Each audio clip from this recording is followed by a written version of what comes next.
Percentile है क्या? अगर आप देखें तो ये सारी वैल्यूज अगर आप कैलकुलेट कर ले, इसका 70 परसेंटाइल क्या मतलब होगा कि जो अगर 50 आ जाता है ना, तो 50 का मतलब क्या होगा कि ये सारे स्कोर्स है, राइट। आप कहें कि लेट्स सी इसका जो है ना परसेंटाइल क्या है, 70 परसेंटाइल क्या है। तो जब 70 परसेंटाइल आपके पास 50 आ जाएगा, तो आप कह सकते हैं कि 70% लोगों के जो है ना स्कोर क्या है, वो 50 से नीचे है, इन सिंपल वर्ड। अगर आप इसको कैलकुलेट करना चाहें तो नमपाई ही यूज़ कर सकते हैं और परसेंटाइल फंक्शन यूज़ कर सकते हैं।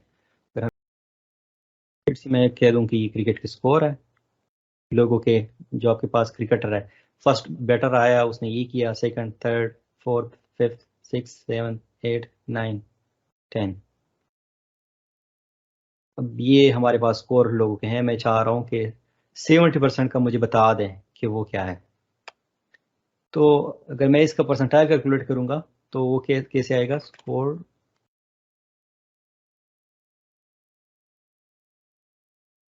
और उसको मैं NP dot percentile function use कर लूँगा, और वो मेरे पास जो फर्स्ट आएगा वो वैल्यूज़ आएंगे, और सेकंड में मेरे पास कितना परसेंटाइल में कैलकुलेट करना चाह रहा हूँ।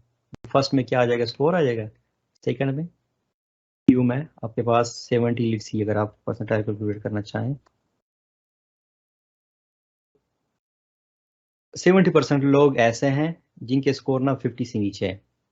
इस तरह से अगर आप लीड सी 90 का कैलकुलेट करना चाहें परसेंटाइल, 90% लोगों की स्कोर का अगर आप देखना चाहें तो 82 से नीचे है 90% में। तो ये आपको बता रहा है कि एक ऐसी वैल्यू मुझे बता दे, कि ऐसा स्कोर मुझे बता दे जो कि 10% लोगों ने किया है उससे ऊपर। ये आपको इस तरह भी बता सकता है। इससे हमने कहा 90%, 90 हमने इसको परसेंटाइल कैलकुलेट किया, जो 10% लोग हैं उनका स्कोर क्या है 88 से, सॉरी जो वैल्यू था 82 से वो ऊपर है, सिर्फ 10% का।